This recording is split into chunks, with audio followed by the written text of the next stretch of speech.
जय श्री राधे कृष्ण। आप सभी का आपके अपने YouTube channel BK Mishra present में बहुत बहुत स्वागत है। आइए आज आप सब सुनेंगे विष्णु पुराण प्रथम अंश 19वें अध्याय की कथा। अब तक आपने पिछले अध्यायों का कथा श्रवण नहीं किया हो तो चैनल पे वीडियो अपलोड है या चैनल पे विष्णु पुराण अंश 1 के नाम से प्लेलिस्ट बनाया गया है। आप वहां से पिछले अध्यायों का कथा श्रवण कर सकते हैं। इस अध्याय में प्रहलाद कृत भगवत गुण वर्णन और प्रहलाद की रक्षा के लिए भगवान का सुदर्शन चक्र को भेजना इसका वर्णन किया गया है। तो आइए सुनते हैं विष्णु पुराण प्रथम अंश 19वें अध्याय की कथा। तो बोलिए प्रेम से भगवान विष्णु की जय, माता लक्ष्मी की जय, सर्वदेवी देवता की जय। श्री पराशर जी बोले, हिरण्यकश्यपु ने कृत्या को भी विफल हुई सुनकर अपने पुत्र प्रहलाद को बुलाकर उनके इस प्रभाव का कारण पूछा। हिरण्यकश्यपु बोला, अरे प्रहलाद, तू बड़ा प्रभावशाली है। तेरी ये चेष्टाएं मंत्रादि जनित हैं या स्वाभाविक है। श्री पराशर जी बोले, पिता के इस प्रकार पूछने पर दैत्य कुमार प्रहलाद जी उनके चरणों में प्रणाम कर इस प्रकार कहा, पिताजी, मेरा यह प्रभाव न तो मंत्रादि जनित है और न स्वाभाविक है, बल्कि जिसके हृदय में श्री अच्युत भगवान का निवास होता है उसके लिए यह सामान्य बात है। जो मनुष्य अपने समान दूसरों का बुरा नहीं सोचता, हे तात, कोई कारण न रहने से उसका भी कभी बुरा नहीं होता। जो मनुष्य मन, वचन या कर्म से दूसरों को कष्ट देता है, उसके उस पर पीड़ा रूप बीज से ही उत्पन्न हुआ उसको अत्यंत अशुभ फल मिलता है। अपने सहित समस्त प्राणियों में श्री केशव को वर्तमान समझकर मैं न तो किसी का बुरा चाहता हूँ और न कहता हूँ या करता ही हूँ। इस प्रकार सर्वत्र शुभाचित्त होने से मुझको शारीरिक, मानसिक, दैविक अथवा भौतिक दुख किस प्रकार प्राप्त हो सकता है। इसी प्रकार भगवान को सर्वभूतमय जानकर विद्वानों को सभी प्राणियों में अविचल भक्ति प्रेम करनी चाहिए। श्री पराशर जी बोले, अपने महल की अट्टालिका पर बैठे हुए उस दैत्यराज ने यह सुनकर क्रोधान्ध हो अपने दैत्य अनुचरों से कहा। हिरण्यकश्यपु बोला, यह बड़ा दुर्मात्मा है, इसे इस 100 योजन ऊंचे महल से गिरा दो, जिससे यह इस पर्वत के ऊपर गिरे और शिलाओं से इसके अंग अंग छिन्न भिन्न हो जाए। तब उन समस्त दैत्यों और दानवों ने उन्हें महल से गिरा दिया और वे भी उनके ढकेलने से हृदय में श्री हरि का स्मरण करते करते नीचे गिर गए। जगत कर्ता भगवान केशव के परम भक्त प्रहलाद जी के गिरते समय उन्हें जगत धात्री पृथ्वी ने निकट जाकर अपनी गोद में ले लिया। तब बिना किसी हड्डी पसली टूटे उन्हें स्वस्थ देख दैत्यराज हिरण्यकश्यपु ने परम मायावी संबरासुर से कहा। हिरण्यकश्यपु बोला, यह दुर्बुद्धि बालक कोई ऐसी माया जानता है जिससे यह हमसे नहीं मारा जा सकता, इसलिए आप माया से ही इसे मार डालिए। संबरासुर बोला, हे दैत्येंद्र, इस बालक को मैं अभी मार डालता हूँ। तुम मेरी माया का बल देखो। देखो, मैं तुम्हें सैकड़ों, हजारों, करोड़ों माया दिखलाता हूँ। श्री पराशर जी बोले, तब उस दुर्बुद्धि संबरासुर ने समदर्शी प्रहलाद के लिए उनके नाश की इच्छा से बहुत सी मायाएं रची, किंतु हे मैत्रेय, संबरासुर के प्रति भी सर्वथा द्वेषहीन रहकर प्रहलाद जी सावधान चित्त से श्री मधुसूदन भगवान का स्मरण करते रहे। उस समय भगवान की आज्ञा से उनकी रक्षा के लिए वहां ज्वाला मालाओं से युक्त सुदर्शन चक्र आ गया। उस शीघ्रगामी सुदर्शन चक्र ने उस बालक की रक्षा करते हुए संबरासुर की सहस्त्रों मायाओं को एक एक करके नष्ट कर दिया। तब दैत्यराज ने सबको सुखा डालने वाले वायु से कहा कि मेरी आज्ञा से तुम शीघ्र ही इस दुरात्मा को नष्ट कर दो। अतः उस अति तीव्र शीतल और रुक्ष वायु ने जो अति असहनीय था, जो आज्ञा कहकर उसने शरीर को सुखाने के लिए उसमें प्रवेश किया। अपने शरीर में वायु का आवेशन हुआ जान दैत्य कुमार प्रहलाद ने भगवान धरणीधर को हृदय में धारण किया। उनके हृदय में स्थित हुए श्री जनार्दन ने क्रुद्ध होकर उस भीषण वायु को पी लिया। इससे वह छिन्न हो गया। इस प्रकार पवन और संपूर्ण मायाओं के छिन्न हो जाने पर महामती प्रहलाद जी अपने गुरु के घर चले गए। तदंतर गुरु जी उन्हें नित्य प्रति शुक्राचार्य जी की बनाई हुई राज्यफल प्रदायिनी राजनीति का अध्ययन कराने लगे। जब गुरु जी ने उन्हें नीति शास्त्र में निपुण और विनय संपन्न देखा तो उनके पिता से कहा, अब यह सुशिक्षित हो गया है। आचार्य बोले, हे दैत्यराज, अब हमने तुम्हारे पुत्र को नीति शास्त्र में पूर्णतया निपुण कर दिया है। भृगुनंदन शुक्राचार्य जी ने जो कुछ कहा है उसे प्रहलाद तत्वतः जानता है। हिरण्यकश्यप बोला, प्रहलाद, यह तो बता, राजा को मित्रों से कैसा बर्ताव करना चाहिए और शत्रुओं से कैसा, तथा त्रिलोकी में जो मध्यस्थ दोनों पक्षों के हित चिंतक हों उनसे किस प्रकार आचरण करे। मंत्रियों, अमात्यों, ब्राह्य और अंतःपुर के सेवकों, गुप्तचरों, पुरवासियों, शंकितों, जिन्हें जीतकर बलात् दास बना लिया हो, तथा अन्यान्य जनों के प्रति किस प्रकार व्यवहार करना चाहिए। हे प्रहलाद, यह ठीक ठीक बता कि करने और न करने योग्य कार्यों का विधान किस प्रकार करे। दुर्ग और आटविक जंगली मनुष्य आदि को किस प्रकार वशीभूत करे और गुप्त शत्रु रूप काटने को कैसे निकाले। यह सब तथा और भी जो कुछ तूने पढ़ा हो वह सब मुझे सुना। मैं तेरे मन के भावों को जानने के लिए बहुत उत्सुक हूँ। श्री प्रहलाद जी बोले। तब विनय भूषण प्रहलाद जी ने पिता के चरणों में प्रणाम कर दैत्यराज हिरण्यकश्यपु से हाथ जोड़कर कहा। प्रहलाद जी बोले, पिताजी, इसमें संदेह नहीं, गुरु जी ने तो मुझे इन सभी विषयों की शिक्षा दी है और मैं उन्हें समझ भी गया हूँ, परंतु मेरा विचार है कि वे नीतियाँ अच्छी नहीं हैं। साम, दाम तथा दंड और भेद, ये सब उपाय मित्रादि के साधन के लिए बतलाए गए हैं। किंतु पिताजी, आप क्रोध न करें, मुझे तो कोई शत्रु मित्र आदि दिखाई ही नहीं देते। और हे महाबाहो, जब कोई साध्य ही नहीं है तो इन साधनाओं से लेना ही क्या। हितात सर्वभूतात्मक जगन्नाथ जगन्मय परमात्मा गोविंद में भला शत्रु मित्र की बात ही कहाँ है। श्री विष्णु भगवान तो आप में, मुझ में और अन्यत्र भी सभी जगह वर्तमान है। फिर यह मेरा मित्र है और यह शत्रु है, ऐसे भेदभाव को अस्थान ही कहाँ है। इसलिए हे तात, अविद्याजन्य दुष्कर्मों प्रवृत्त करने वाले इन वागजालों को सर्वथा छोड़कर अपने शुभ के लिए ही यत्न करना चाहिए। हे दैत्यराज, अज्ञान के कारण ही मनुष्य की अविद्या में विद्या बुद्धि होती है। बालक, क्या अज्ञानवश खद्योत को ही अग्नि नहीं समझ लेता। कर्म वही है जो बंधन का कारण न हो, और विद्या भी वही है जो मुक्ति की साधिका न हो। इसके अतिरिक्त और कर्म तो परिश्रम रूप तथा अन्य विद्याएं कला कौशल मात्र ही है। हे महाभाग, इस प्रकार इन सबको असार समझकर अब आपको प्रणाम कर मैं उत्तम सार बतलाता हूँ। आप श्रवण कीजिए।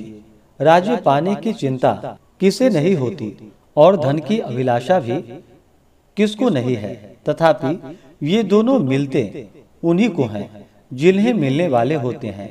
हे महाभाग, महत्व प्राप्ति के लिए सभी यत्न करते हैं, तथापि वैभव का कारण तो मनुष्य का भाग्य ही है, उद्यम नहीं। हे प्रभु, जड़ अविवेकी निर्बल और अनितिज्ञों को भी भाग्यवश नाना प्रकार के भोग और राज्य आदि प्राप्त होते हैं। इसलिए जिसे महान वैभव की इच्छा हो उसे केवल पुण्य संचय का ही यत्न करना चाहिए, और जिसे मोक्ष की इच्छा हो उसे भी समतल भाव का ही प्रयत्न करना चाहिए। देव, मनुष्य, पशु, पक्षी, वृक्ष और सरीसृप ये सब भगवान विष्णु से भिन्न से स्थित हुए भी वास्तव में श्री अनंत के ही रूप हैं। इस बात को जानने वाला पुरुष संपूर्ण चराचर जगत को आत्मवत देखे, क्योंकि यह सब विश्व रूपधारी भगवान विष्णु ही हैं। ऐसा जान लेने पर वे अनादि परमेश्वर भगवान अच्युत प्रसन्न होते हैं और उनके प्रसन्न होने पर सभी क्लेश छिन्न हो जाते हैं। श्री पराशर जी बोले, यह सुनकर हिरण्यकश्यपु ने क्रोधपूर्वक अपने राज सिंहासन से उठकर पुत्र प्रहलाद के वक्षा स्थल में लात मारी और क्रोध तथा अमर्ष से जलते हुए मानो संपूर्ण संसार को मार डालेगा, इस प्रकार हाथ मलता हुआ बोला। हिरण्यकश्यपु ने कहा, हे विप्रचिते, हे राहु, हे बल, तुम लोग इसे भली प्रकार नागपाश से बांधकर महासागर में डाल दो। देरी मत करो, नहीं तो संपूर्ण लोक और दैत्य दानव आदि भी इस मूढ़ दुरात्मा के मत का ही अनुगमन करेंगे, अर्थात इसी की तरह वे भी विष्णु भक्त हो जाएंगे। हमने इसे बहुतेरा रोका, तथापि यह दुष्ट शत्रु की स्तुति किए जाता है। ठीक है, दुष्टों को तो मार देना ही लाभदायक होता है। श्री पराशर जी बोले, तब उन दैत्यों ने अपने स्वामी की आज्ञा से तुरंत ही उन्हें नागपाश में बांधकर समुद्र में डाल दिया। उस समय प्रहलाद जी के हिलने डुलने से संपूर्ण महासागर में हलचल मच गई और अत्यंत क्षोभ के कारण उसमें से सब ओर ऊंची ऊंची लहरें उठने लगी। हे महामते, तब महान जलपूर से संपूर्ण पृथ्वी को डूबती देख हिरण्यकश्यपु ने दैत्यों से इस प्रकार कहा। हिरण्यकश्यपु बोला, अरे दैत्यों, तुम इस दुर्मति को इस समुद्र के भीतर ही किसी ओर से खुला न रखकर सब ओर से संपूर्ण पर्वतों से दबा दो।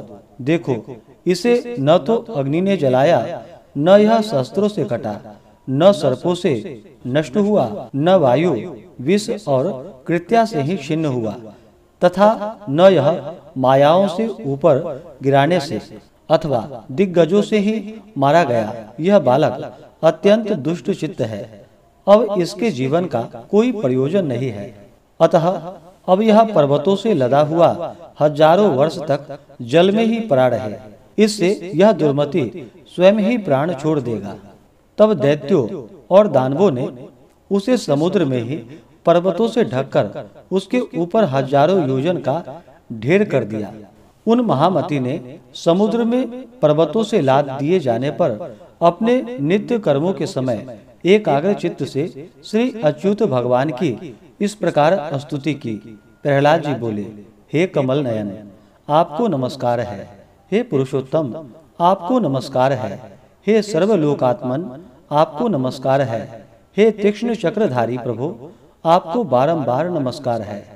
गौ, ब्राह्मण, हितकारी, ब्रह्मण्य देव भगवान श्री कृष्ण को नमस्कार है। जगत हितकारी श्री गोविंद को बारंबार नमस्कार है। आप ब्रह्मा रूप से विश्व की रचना करते हैं, फिर उसके स्थित हो जाने पर विष्णु रूप से पालन करते हैं और अंत में रुद्र रूप से संहार करते हैं।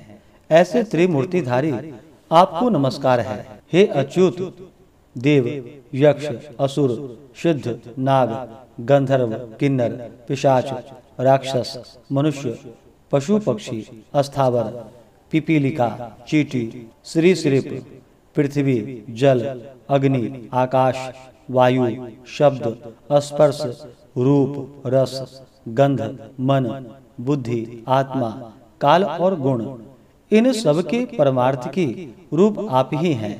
वास्तव में आप ही ये सब हैं। आप ही विद्या और अविद्या, सत्य और असत्य तथा विश्व और अमृत तथा आप ही वेदोक्त प्रवृत्त और निर्वृत्त कर्म है। हे विष्णु, आप ही समस्त कर्मों के भोक्ता और उनकी सामग्री हैं तथा सर्व कामों के जितने भी फल हैं वे सब आप ही हैं। हे प्रभु, मुझ में तथा अन्यत्र समस्त भूतों और भुवनों में आप ही के गुण और ऐश्वर्य की सूची का व्याप्ति हो रही है। योगी गण आप ही का ध्यान करते हैं और यज्ञिक गण आप ही का यजन करते हैं तथा पितृगण और देवगण के रूप से एक आप ही हव्य और कव्य के भोक्ता हैं। हे इष्ट, यह निखिल ब्रह्मांड ही आपका स्थूल रूप है। उससे सूक्ष्म यह संसार पृथ्वी मंडल है।